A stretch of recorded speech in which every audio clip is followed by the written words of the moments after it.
Hello, Foothills family. Today we find ourselves in chapter 7 of Hebrews. Please pause and read it now if you haven't already.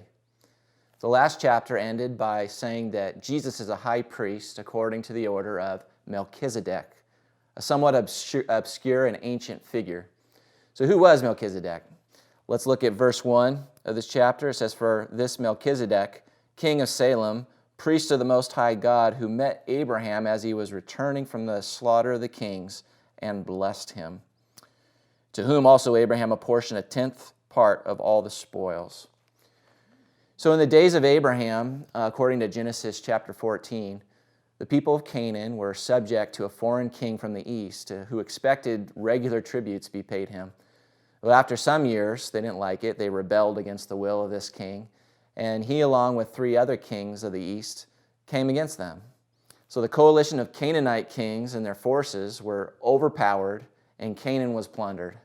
And among the captives were Lot, which was Abraham's nephew, and his family. So Abraham gathers every man of his servants and family who were trained for war to go after them. In catching the 4 kings by surprise, he conquers them in an amazing and unlikely victory. And if you really think about it, it was amazing. And then he retrieves his relatives in the plunder. Upon his return, some of the kings of the land came to him, among whom was Melchizedek, king and priest of the Most High God. He fed them and spoke a priestly blessing over Abraham. And Abraham gave a tenth or tithe of the spoil that he had recovered. That's all we really know about him. The importance of Melchizedek was made known when David, a century before Jesus' coming, in Psalm 110, said of the coming Messiah that he would be a priest forever according to the order of Melchizedek.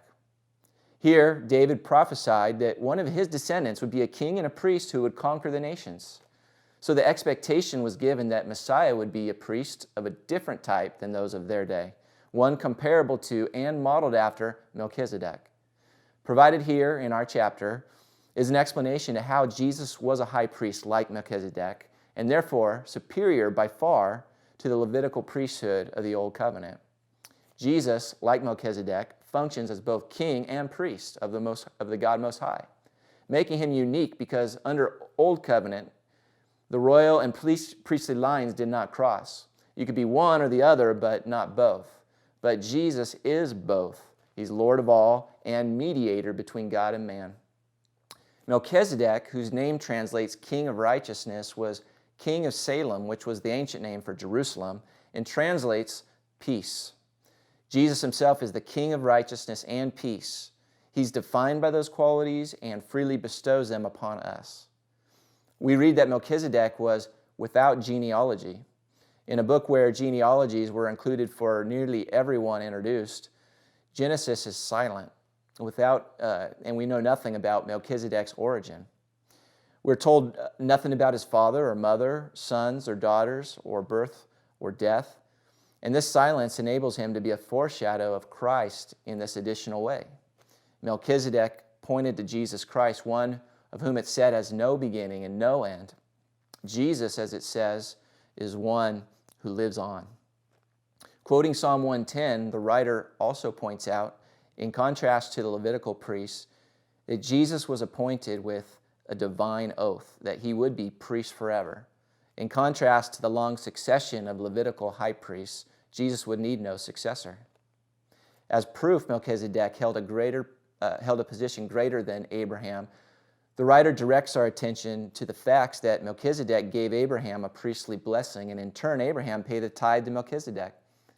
Abraham, the one through whom all the families of the earth would be blessed, according to Genesis 12, himself received a blessing from and made an offering to one greater, Melchizedek. And so Jesus, like Melchizedek, is greater than Abraham and therefore supersedes the old covenant and priestly system that was inherited by Abraham's descendants. That Jesus was prophesied to be a priest from a different order meant that the Levitical priesthood was never intended to be the perfect solution for redemption. Far from it. Neither the law nor Levitical priesthood could make anyone righteous or save anyone. A priest of a different kind was needed to accomplish that. Jesus, like Melchizedek, was a different kind of priest from a different tribe with a different nature, being from God, whose appointment was not on the basis of his lineage or performing rituals, but by the power of an indestructible life, which were his divine qualities. His coming brought a foundational change to the system and inaugurated a new covenant. A covenant with great hope that allows and encourages people to draw near to God's presence, in contrast to Old Testament warnings from doing so. He came to be, by nature, what the priesthood was just by shadow and symbol. And what the priesthood was weak to do, Jesus was fully capable of doing. In verse 25, it reads, "Therefore he, Jesus, is able to save forever those who draw near to God through him, since he always lives to make intercession for them." Jesus Christ continues his ministry in heaven, interceding for us, continually bringing us and our interests and needs before the Father as our mediator. And Jesus alone is truly fitted to be high priest. In verse 26, it says, "He does not need," "for it was fitting for us to have such a high priest, holy, innocent, undefiled, separated from sinners, and exalted above the heavens, who does not need daily, like those high priests, to offer up sacrifices, first for his own sins and then for the sins of the people, because he did once for all when he offered up himself." Jesus alone is abundantly suitable and altogether worthy, embodying all the requisite qualities to function as our heavenly high priest. He alone is fully qualified to enter God's heavenly courts and has opened the door for us to follow into the holy place, clothed with his righteousness. Jesus is a superior priest who is effectual in his function where all others were weak, and he is forever priest. And this is all glorious. He is worthy of our devotion, adoration, and worship. And so we ought to maintain a reverence and deep sense of gratitude.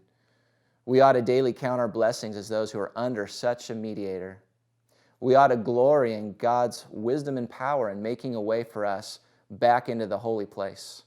What a great treasure that one of us, a human being, defeated sin and defeated death on our behalf and functions as our advocate divinely before the Father every day.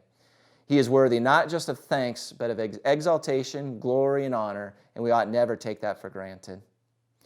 Being addressed to a Jewish audience, this is written to those who are likely tempted to hang on to or trust in and glory in the weak, inferior system they grew up in instead of Christ, one that was not able to save.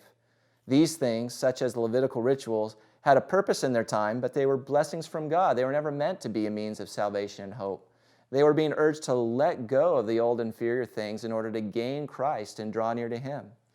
What do you need to do or to remind yourself of today in regards to Jesus' superiority and greatness as King and Priest? What might you need to let go of so you can experience hope again and draw near to God for peace, security, and fulfillment? God bless you, Foothills family.